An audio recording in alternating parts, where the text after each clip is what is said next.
I'll be honest with you that over the years, you look back at your own life and you say to yourself, I wish that my memories would sync with the memories of people so that both I and them only remember my life from a certain date and on.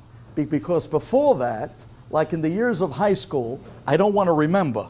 And I was amazed that there's a guy here in this room that was together with me in Murray Yeshiva in high school. In the years that if you would have told me then I'd be doing what we're doing today, I would say you're out of your mind. But if you would have told him, he would have bellied over laughing. So when I get a call from Zev Bienenstock, and he says to me, Duvi, you want to come speak? I'm saying, Zev, after everything you remember about me in high school, you're still calling? Wow. The Eibishter is gewaldig. He just proved to me that tshuva is real. And I want to give Zev a tremendous chazaku baruch. He was a good friend in those years, and he still remains a good friend.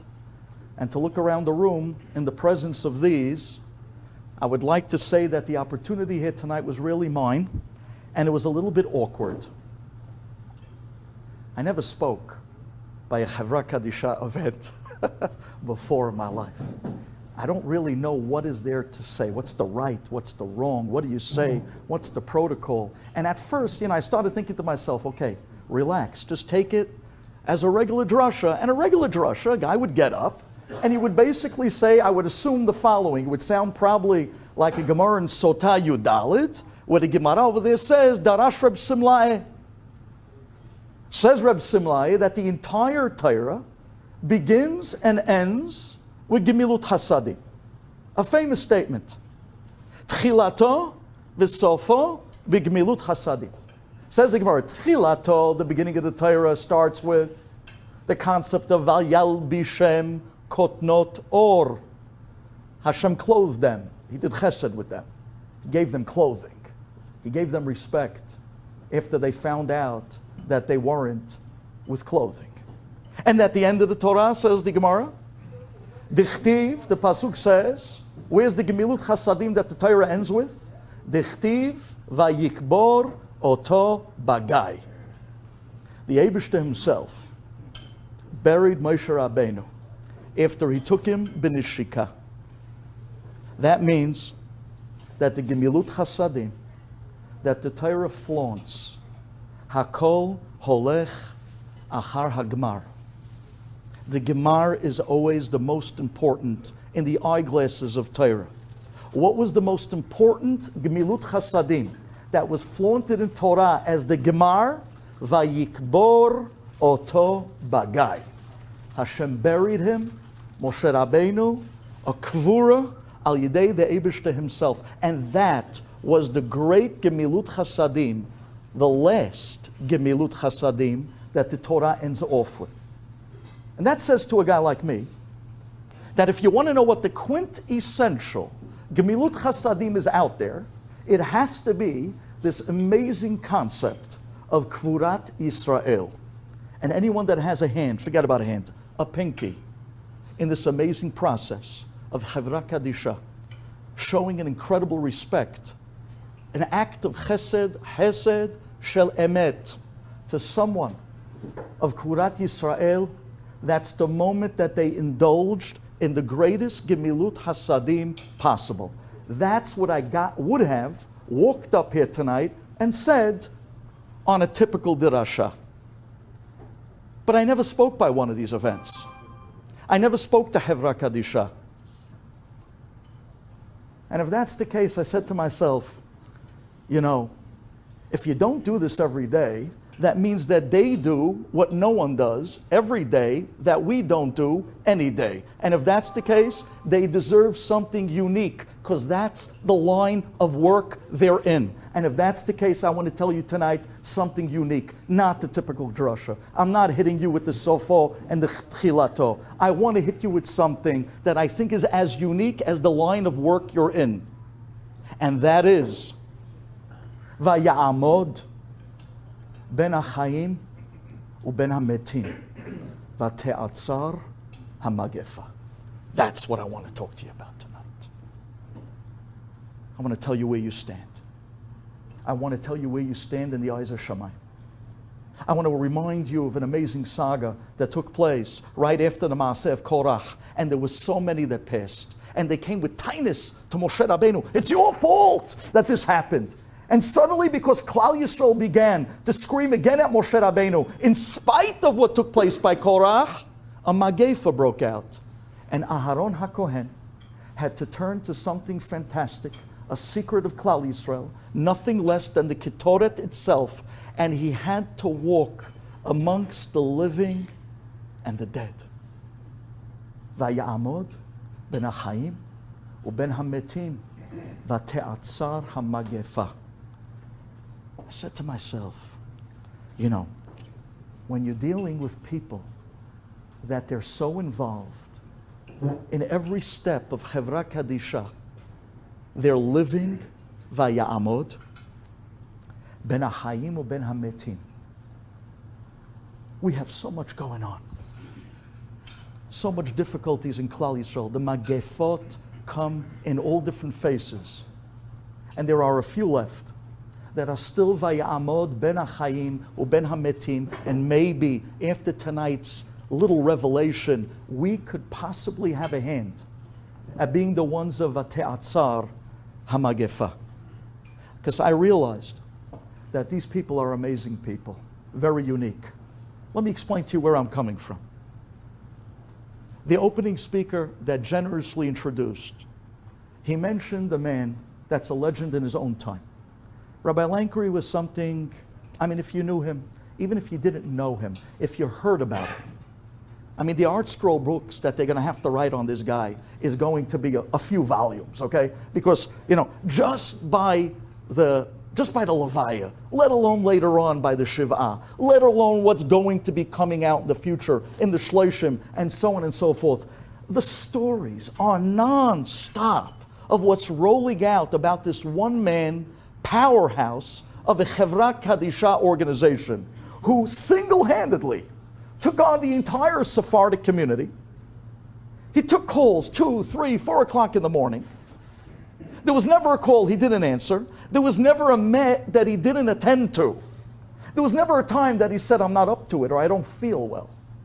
And he went through many different phases of health challenges in life, and they never came between him and his job for the Tzibur, Chevra Kadisha, one-man show. He was something that was unbelievable of a person. I was extremely close to him. I was like his third son. There's Moshe, there's Aaron, and then there was me. We were that close. I actually am brother-in-laws with his oldest son, Moshe Lankry. We both married sisters. And the family, he was my shadchan. He brought me my wife. I'll never forgive him. No, I'm joking. You gotta be careful, this is taped. But no. Yeah, I told my wife, anyone could listen to the class, it's not for you. It's not. But he was something, Rabbi Lankry was something off the charts. But Rabotai, listen to the point I want to hit with you tonight. Vayamod ben HaChaim u ben HaMetim vate'atzar HaMagefa. Listen to this. I had a rabbi by me in my shul who used to give classes to women. His name was Rabbi Chaim Dahan. Zecher Tzadik L'Bracha. He was a young tzaddik. He taught in the elementary school in Sha'arei Torah many years. He was an unbelievable Rebbe. He was the Aleph Bet Rebbe, Tinokot Shel Bet Rabban. He passed away in COVID. Suddenly, it was a shock of a shock of a shock. No one even knew that there was like any health challenges at all, let alone the morning that we got the phone call that he passed away. I mean, he was a young guy, very young guy, young family, young children. I felt indebted. He was a Rebbe on my staff. But this was in the thick of COVID. I'm talking about, if you guys remember, if you guys remember, between Purim and Pesach. You remember that Tkufa? It was, how do you describe that with words? It was as if the sirens in the streets were part of the wallpaper of life. Yomam V'Layla, we were listening here in Flatbush to sirens day and night. No one wanted to look at their phones anymore because the messages that were coming through were too brutal. It was like one after the next after the next. We couldn't deal with it. And there was Rabbanim on top of Rabbanim. And you guys were in the thick of it. So I got a phone call from the Almana, the wife of Rabbi Chaim Dahan. And she said to me, Rabbi Duvi, please, we're on the way right now to the cemetery. Can you please come out? We don't know if we're going to have a minyan bichlal by the cemetery to say Kaddish. We also don't know if there's going to be anyone there to say a few words by the grave. I mean, there was no levaya, obviously. It was smack in the middle of COVID. There was no hespedim. Although someone like this deserved hespedim ad hashamayim. What he did, he ran around the whole community giving classes. He would never take a penny. It wouldn't take money. He gave classes and classes. He would teach the young children. You know the famous Vilna Gaon. The Gaon used to stand up for a certain Rebbe in Vilna. And they used to ask him, "What's happens?" He's a Pashat Rebbe. He's from the Cheder. Tinokot shel Bet Rabban. The Gaon said, "That was my Aleph Bet Rebbe. He taught me the Aleph Bet. He gave me the keys for my entire learning future. Every daf, every Gemara, everything I've done in life, every davening started with the Aleph Bet, the keys that this Rebbe gave me. He's the Aleph Bet Rebbe. He gave me the keys to everything later on I'm going to do in life." Rabbi Dahan was the Aleph Bet Rebbe in Sha'arei Torah. And he was something off the charts. And here he is, taken from us so suddenly, in a way that no one believed. And it's the morning of the Levaya. There's no Levaya. They take him straight to the cemetery in Long Island. The Almana calls up, "Please, Rabbi, can you come to the cemetery?" I said, okay. I felt incumbent. I felt obligated. Hakarat Tov. He taught by us for years. Wouldn't take a penny. My wife wasn't happy with it. She said, "It's in the middle of COVID. You know what's going on out there? You're going to a cemetery from all places? Well, you're going straight there? What are you doing?" But I told her, Hakarat Tov. So I got into the car and I drove out to Long Island to the cemetery. Rabotai, I don't want to describe to you this scene. I don't have to. I'm talking to the choir. I'm preaching to the choir here. Been there, done that. But I walked into the cemetery. There was a lineup of cars, and it wasn't visitors, nor was it family members. It was the actual metim themselves. It was one after the next, after the next. We stood there among 6 or 7 different kavura that was taking place that day in that particular sector of the cemetery in Long Island. And Rabbi Dahan was one of them. I couldn't take in what was going on. Nobody had a minyan. Nobody. But together with all the siblings, I guess you would say, or the extremely close family that showed up to the cemetery, together with the Avelim, we had a minyan to say Kaddish on each one of the metim. So we brought Rabbi Dahan, lowered him, and put him in the place that they were going to bury him. And then I turned to one of the cemetery diggers and I asked him, can I take your shovel? Now these guys, there were 6 of them. They were dressed in hazmat suits from head to toe. Mamash. They were wearing rubber gloves. They looked like an astronaut out of a movie. You had to see these guys. They were holding, and they had the glass visors, and they were holding the shovel, and they wouldn't give me the shovel. And I looked at the guy and I said, "Give me the shovel." And he says, "No, I don't want to get infected." I said, "Buddy, listen, Buzz Lightyear, I'm talking to you. You are from head to toe in a hazmat suit with gloves. I'm standing here with a mask, have a nice day, you know what I'm saying? And you're worried that you're going to get infected? Give me the shovel." He wouldn't give me the shovel. He would not give me the shovel. So me and a close friend of Rabbi Dahan, we got down on all fours, and with our hands, we started scraping down the dirt, and with our bare hands, we buried him. We covered the Aron. His brother stood.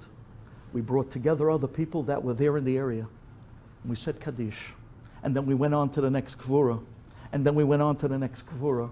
And we went on to the next Kvura. Why am I telling you this? I'm telling you this because when I got back into the car and I started driving back to Flatbush, I get a phone call from my father. And my father says to me, "Duv, I just got a call from Rabbi Lankry. and he is fuming. And he was yelling at me. What is Duvi crazy? What is he doing? He went out in the middle of COVID. He went out to a cemetery. He went to bury Rabbi Dahan. What is he, out of his mind? You tell him he cannot go out again. And I'm thinking to myself, he's the Chevra Kadisha. He's yelling at me. I said, okay, kibalti. And that was it. Rabotai, the next week, I was watching a Zoom of a different Kvura, and who walks right by the Zoom in the cemetery? Rabbi Lankry. I said, wait, 1 second here. 1 second here. What is this, a union thing? What's going on here? Exactly. What's the deal? So the week after, it was already closer to Pesach. I passed by Rabbi Lankry, and I came to visit him. He wasn't feeling well.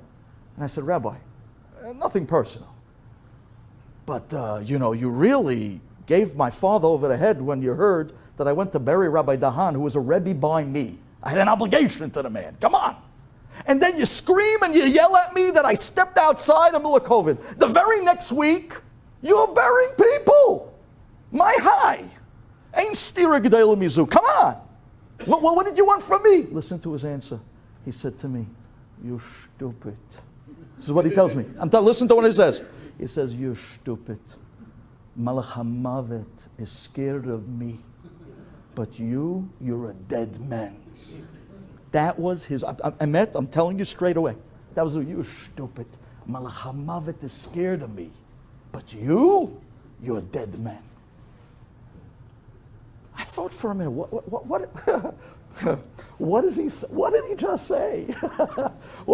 Sometimes when Rabbi Lankry talks to you, you had to stop and say, wait, what did he just say? What did he just say? But I think later on I hopped a little bit. And sometimes you catch certain things once you lose the person. Hopped. When you spend a life of Vaya'amod, ben ha'chayim u ben ha'metim, you're holding in a certain zone of very special people. And when you do chesed in a certain area, that area could never come back to hurt you. And that's a yesod in life. Rabbi Chaim Kanievsky, Shalita, Yidadel Chaim Tovim Shalom, Ad 120, he's known to tell people that if you ever see somebody in a certain tzara, whether it be a health issue, whether it be any type of tzarot, and you bail out that person, it's the biggest insurance plan that problem will never come back to you in life. Wow, that's a beauty. That's a gem right there to know. You bail somebody out from a certain problem, you are protected from that problem for life. Why? Because you did chesed in that area. That area can never come back to hurt you.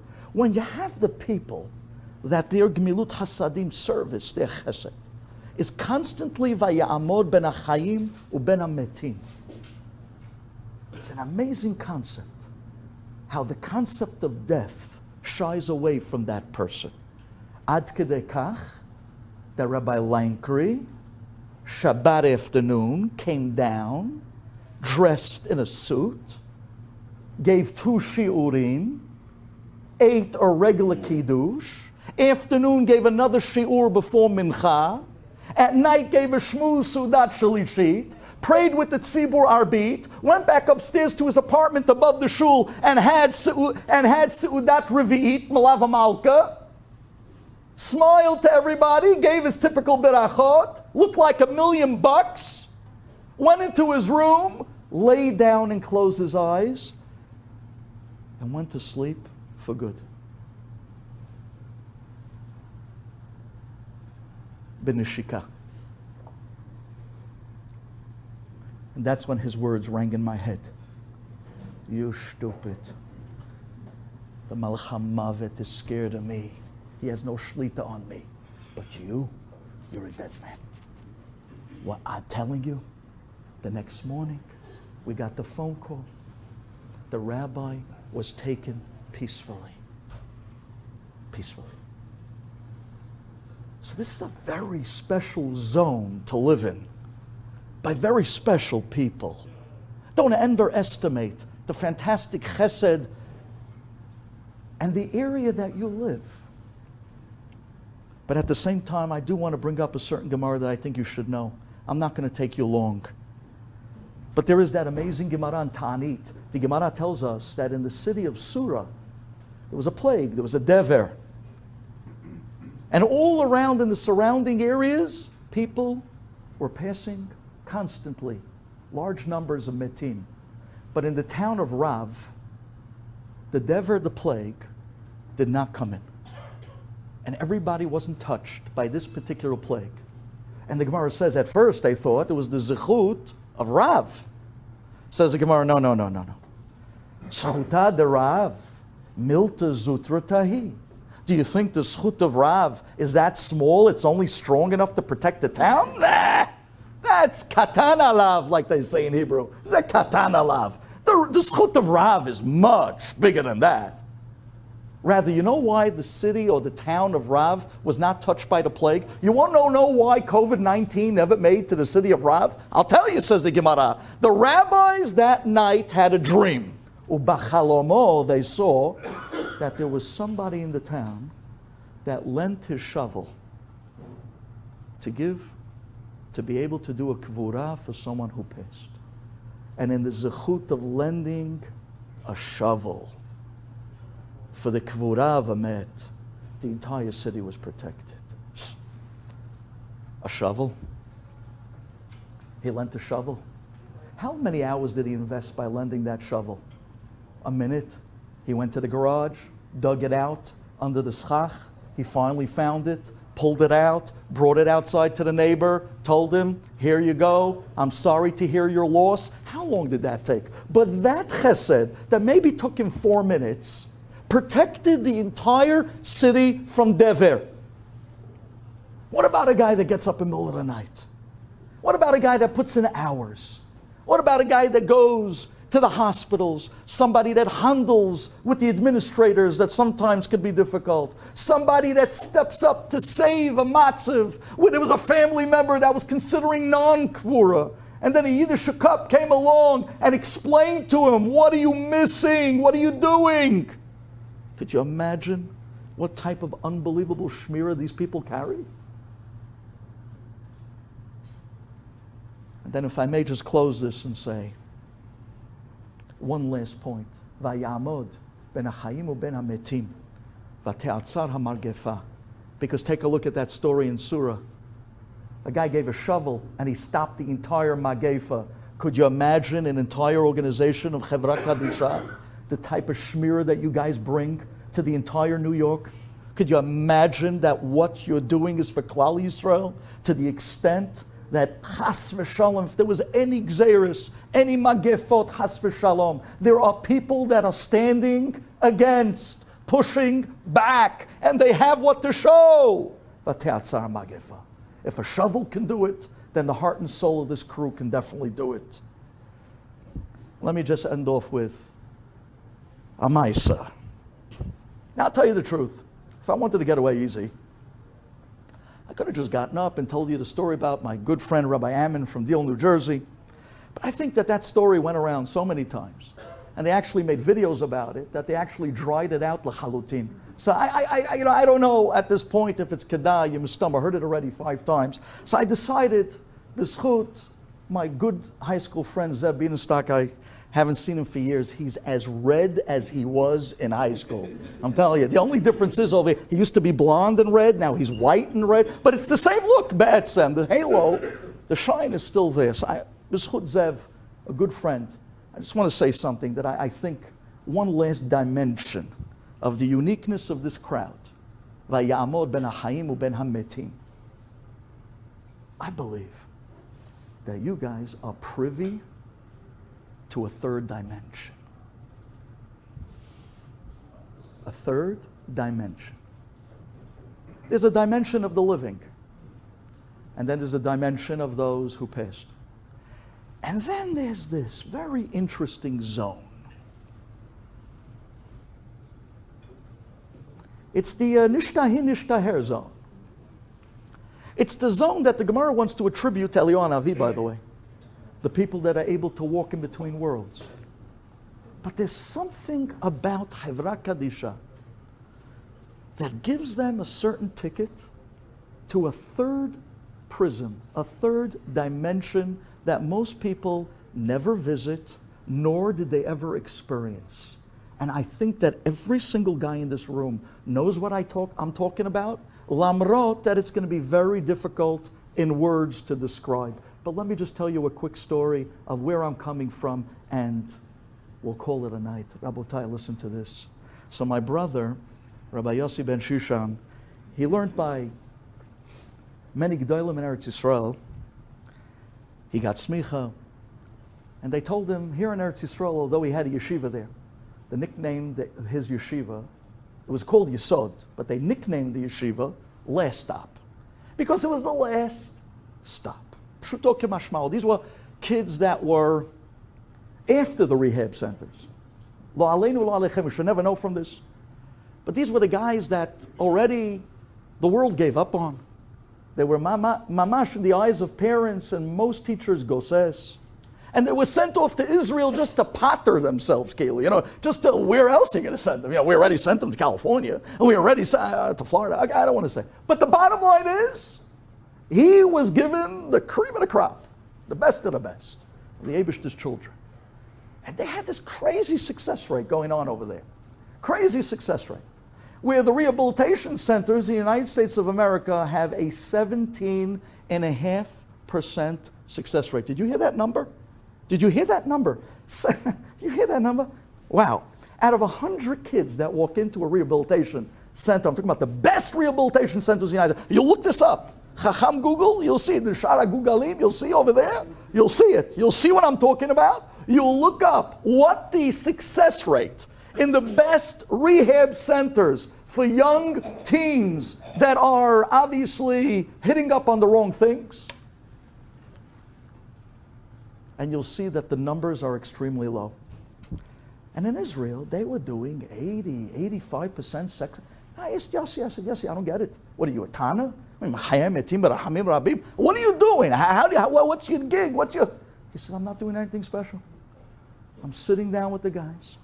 I'm giving each guy his own Rebbe, costly, but worth it, because Hayametim.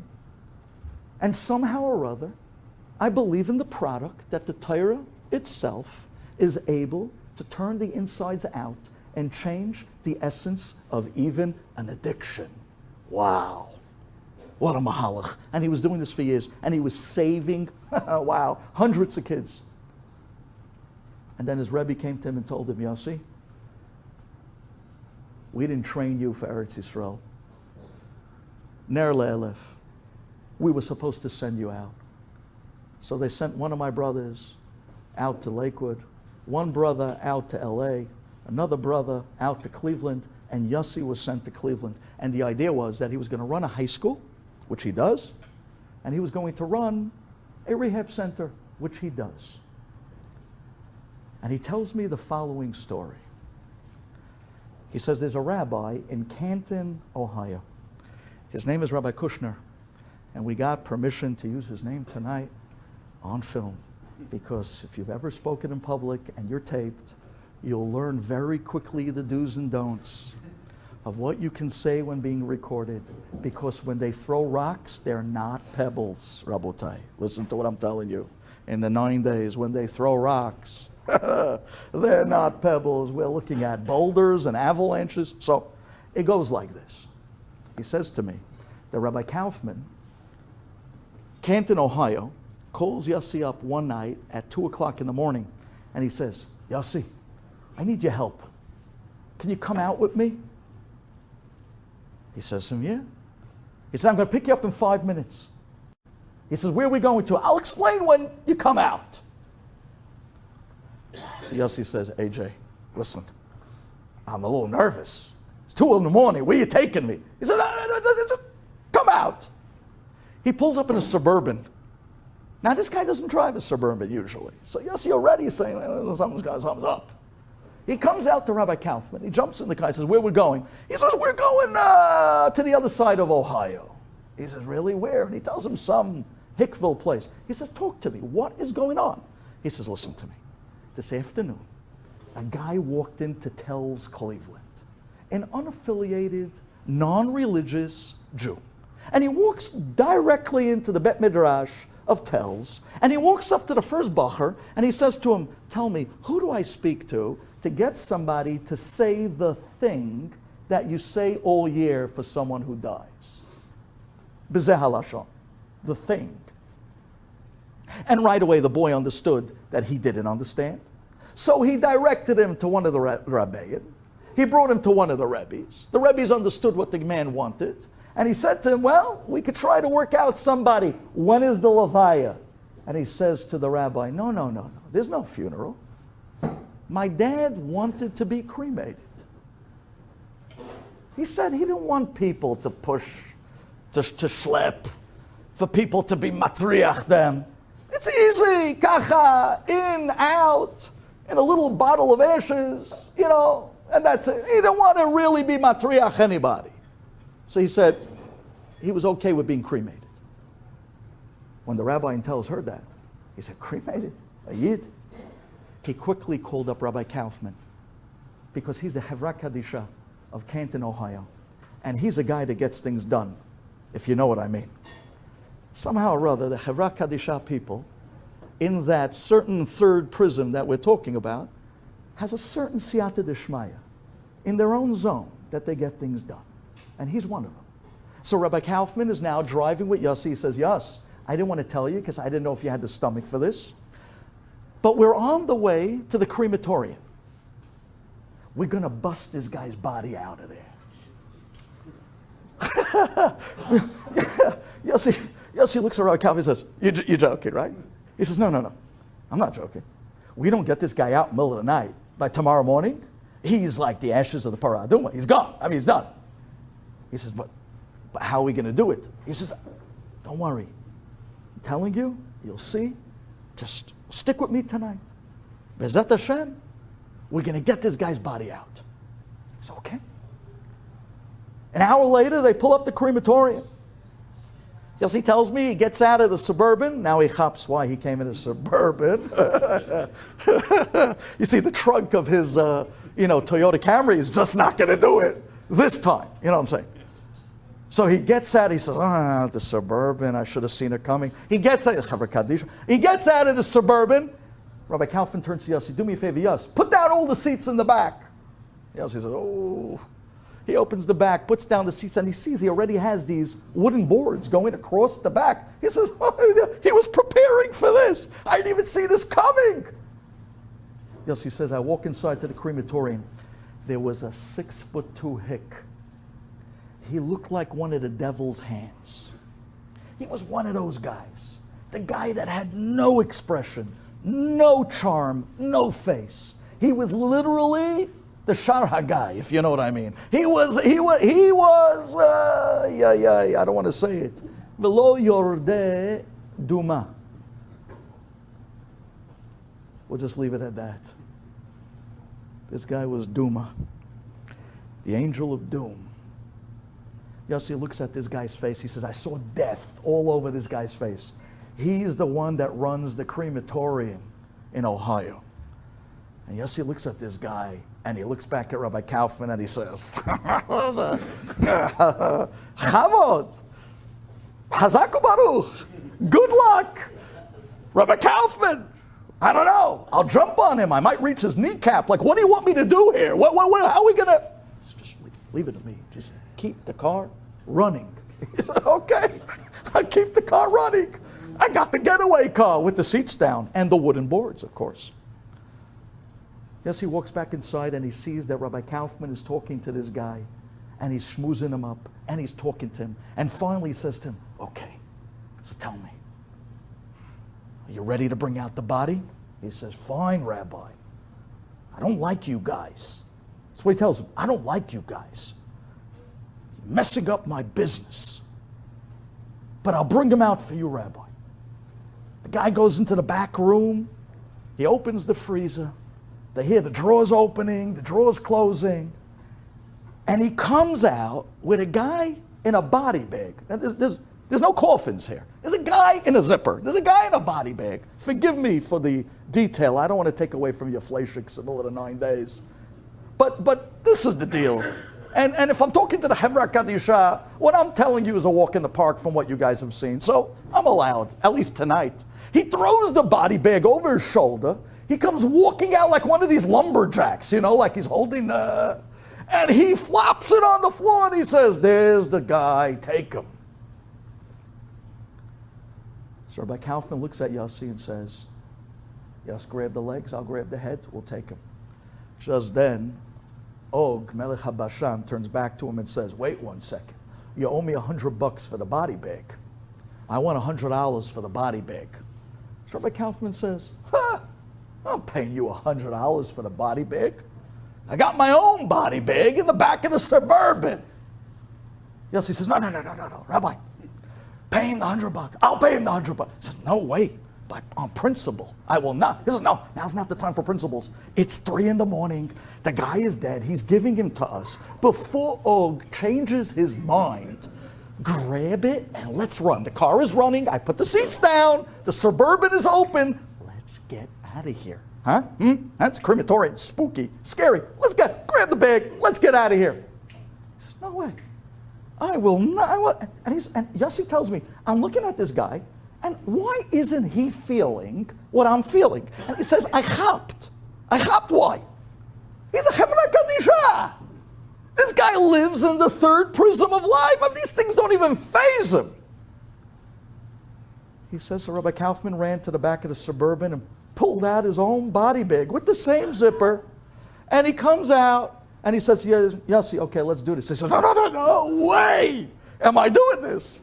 He says, no, go, just unzip it. We'll roll him out of this bag. And he says, I'm not rolling. I don't want to look at the guy. This is not what for me. He says, I speak for a living. I don't do this.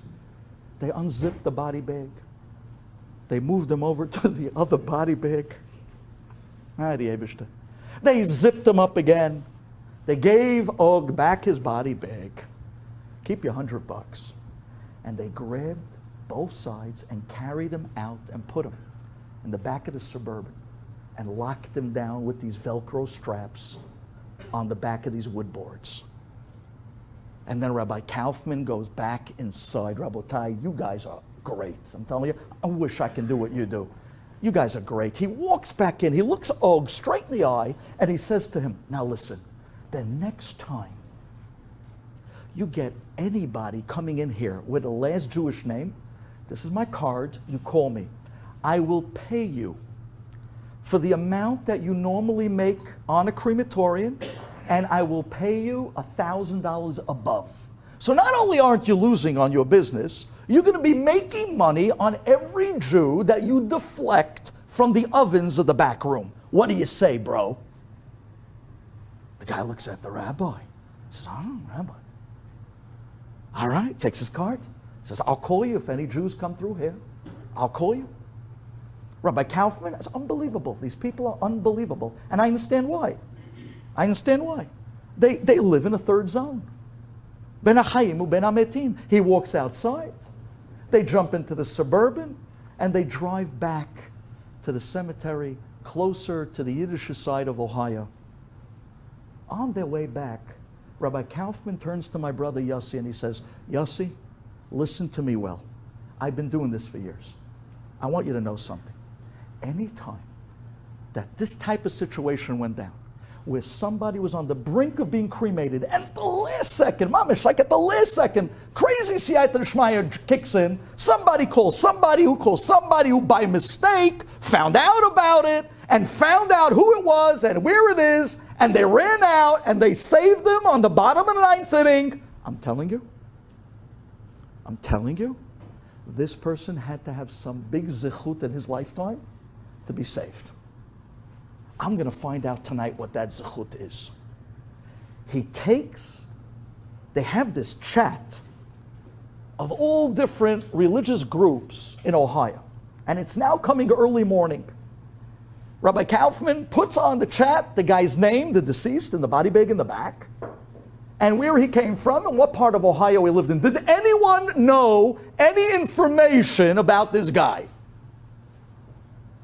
10 minutes later, a lady writes up on the chat, I know exactly who that is, please call me. And she leaves a number. Rabbi Kaufman calls her on the spot. Yossi's still sitting in the front seat as they're pulling into the other side of Ohio. And he says, yes, ma'am, you know who it is? This is his name. She says, yes, he lived here and here. He lived in this apartment. He lived in this area. I know exactly who the guy is. He says, well, you're not going to believe it, says Rabbi Kaufman to the lady. We just literally heisted his body out of the crematorium. We're bringing him to a Kvur of Yisrael. The lady bursts out crying. She says, wow, this is amazing. She says, you know who this guy was? He was the aide. He was a Jewish guy, non-religious. He used to work as an aide for elderly people. And for 20 years, he was the aide of my father, who was a Holocaust survivor. And my father would not allow any of the Goyish aides to put tefillin on him in the morning, except for this guy. And this guy would put on tefillin with my father, and as he would put the straps over the numbers on my father's arm, he himself would give a krechs. This man put tefillin on my father for 20 years. My father, a Holocaust survivor. Rabbi Kaufman says to her, thank you. He turns to Yossi and he says, so? The Eibishter never forgets. The chesed. Milut chasadim. And to the last chesed of life, which is the last moment of Vayikbor Oto Bagai. The Eibishter makes good with that. Gemilut chasadim and chesed. And who does he use? The people that walk ben hachayim u ben hametim. The ones that live in that third prism. Thank you for listening.